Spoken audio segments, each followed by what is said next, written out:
Okey, baik, sambung lagi. Langkah-langkah untuk mengajar inquiry, penemuan bagi kanak-kanak.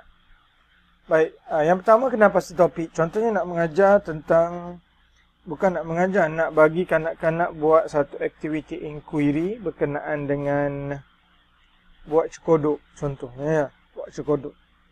Mengenai pasti topik kajian. Topik dia buat cekodok, merancang strategi penyelesaian, macam mana nak cari, macam mana nak buat cekodok yang sedap. So nak cari penyelesaian lah ni. Kumpul maklumat berkaitan, yakni beberapa resepi cekodok. Satu cekodok ada garam, satu cekodok tak ada garam.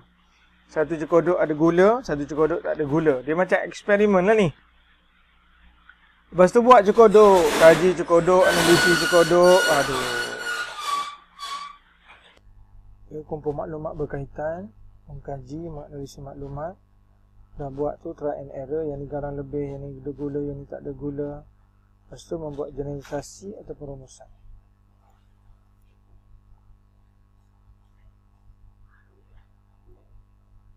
Generalisasi atau perumusan hasil daripada cekodok yang kita buat tadi. Yang mana paling sedap? Okay. Yang mana paling sedap sekali. Itu di antara pengembangan inquiry. Sama juga kalau topik lain. Topik apa?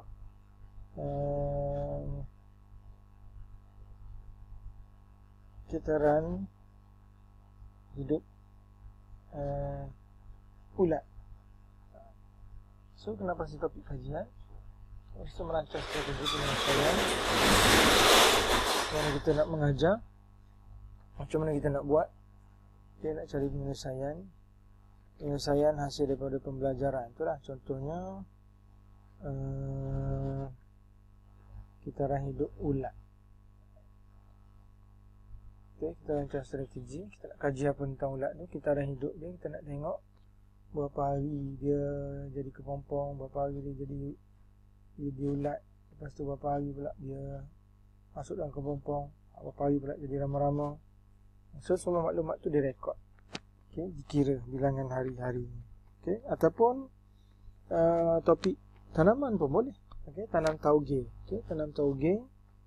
Tauge yang diletakkan di tempat yang gelap macam mana, tauge yang diletakkan di tempat yang tak ada cahaya dengan tauge yang diletakkan di tempat cahaya macam mana, tauge yang diletakkan air garam macam mana, tauge yang diletakkan air biasa macam mana, tauge yang diletakkan warna, air warna macam mana, pembesaran dia macam mana, adakah tauge tu jadi warna merah, biru.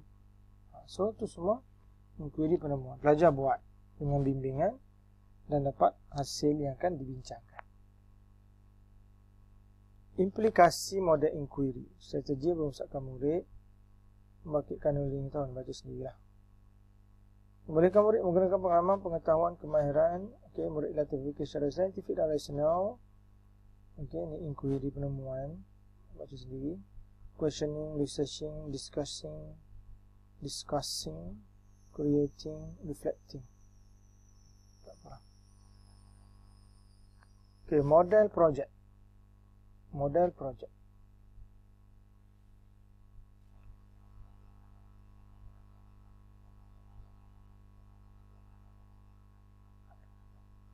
Model project ni macam mana? Projek ni. Buat tong sampah guna bahan kitas semula. Buat bekas pensel menggunakan botol air.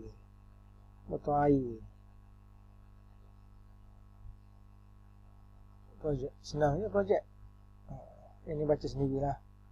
Dalam projek ni ada Jerry, jasmani, emosi, rohani, intelektual. Jasmani kat mana? Jasmani buat kerja emosi. Keseronokan pelajar buat kerja rohani. Hubungan di antara sosialisasi, intelektual, pemikiran. Contoh nak hias. Ini baca sendirilah. Okay, cuma projek-projek ni bagi budak besar. Kalau budak pra macam ni lah. Okay, lukis kat hari raya sendiri, buat model-model, pensel dan sebagainya. Yang ni pun boleh baca sendiri. Okay, kalau KBS Art dan KBSM, sekolah rendah sekolah menengah, kurikulum dia pilih berdasarkan topik yang budak minat. Di PRA kita ada silibus sendiri lah, silibus yang dibuat oleh kementerian. ataupun silibus yang dirangka sendiri oleh guru bersama pakar-pakar lah. Okay, seterusnya model pembentukan konsep Bruner.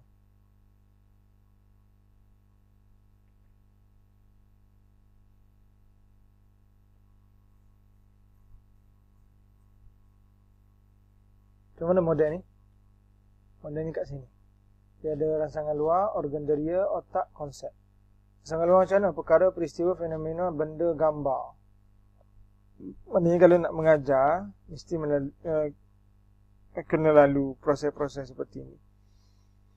Kira rangsangan luar, ada peristiwa, ada gambar, ada fenomena, ada benda. Contoh perkara, macam mana perkara? Sesi pengajaran, tajuk. Peristiwa, benda yang berlaku. Okey. Ini juga pembelajaran ni. Fenomena yang berlaku juga pembelajaran. Benda. Okay, benda yang ditunjukkan. Gambar yang diperlihatkan. Organ deria, lihat semua perkara yang berlaku. Mendengar, memerhati, menyentuh, menghindu, merasa benda dan sebagainya ni. Lalu disimpankan di dalam otak untuk ditafsir. Diinterpretasikan, dikembangkan. Dan dibuat rumusan. Lepas tu pergi kepada konsep, pengertian, tanggapan, pendapat. Okey. Hasil daripada itulah dia akan dapat satu konsep bahawa apa yang berlaku dalam situasi ini, di conclusion ni, kesimpulannya kat sini. Okay, rangsangan luar contohnya kita ambil perkara. Yang ni kita buat cekodok pisang. Okay, cekodok pisang. Organ deria dia memainkan peranan melihat cikgu ajar macam mana nak buat cekodok pisang. Dia dengar. Okay, lepas tu dia hidu, dia rasa sambil-sambil dia buat. Dia sentuh gandum, dia ambil garam, dia tabur, dia letak apa semua. Lepas tu dalam otak mentafsir makna lisi. Kalau letak garam, masin. Lebih garam, masin. Lebih gula, manis. Kurang air, keras. Dan dia interpretasi, dikembangkan. Lalu dia aplikasikan. Hasil daripada itu dapat rumusan. Okay, dia dapat pengertian, pendapat, tanggapan, gagasan, idea. Dia dapat apa? Cekodok yang sedap mesti ada sukatan garam, sukatan gula, sukatan air, sukatan gandum, sukatan pisang. Itu conclusion. Baik. Kata Bruner, konsep yang dia nak bawa ni adalah untuk menyusun maklumat. Okey, kepada ciri umum bagi suatu kumpulan objek dengan tujuan memudahkan pengurusan keadaan yang beraneka ragam dengan lebih mudah. Betul? Kalau kita lihat tadi ni banyak perkara untuk disimpan dan ditafsirkan kepada satu kesimpulan. Hasilnya, dia dapatlah sukatan. Gula banyak ni, garam banyak ni, buat cekodok air banyak ni. Okey. Contoh perkelasan haiwan vertebrata dan invertebrata. Inilah conclusionnya. Vertebrata, invertebrata, carnivore, omnivore, herbivore. Okey. Di bawah herbivore ada beberapa jenis binatang. Omnivore ada beberapa jenis binatang. Itulah yang nak diringkaskan supaya lebih senang tu. Bila kita belajar omnivore apa, herbivore apa, tak perlu nak hafal satu-satu. Okay, conclusionnya ialah pendekatan bagi pada 3. Montessori bermain. Sebenarnya Montessori pun pada bermain. Montessori belajar sambil bermain. Bermain ni pendekatan lagi. Reggio Emilia, lepas tu saya dah bincang itu induktif dan diduktif. Okay. Ini model expository, inquiry penemuan, projek, pembentukan, pemprosesan maklumat yang kita bincang. Dia buat khulasah. Khulasah atau ringkasan kat bahagian belakang. Kesimpulan dia buat kat bahagian belakang. Okey.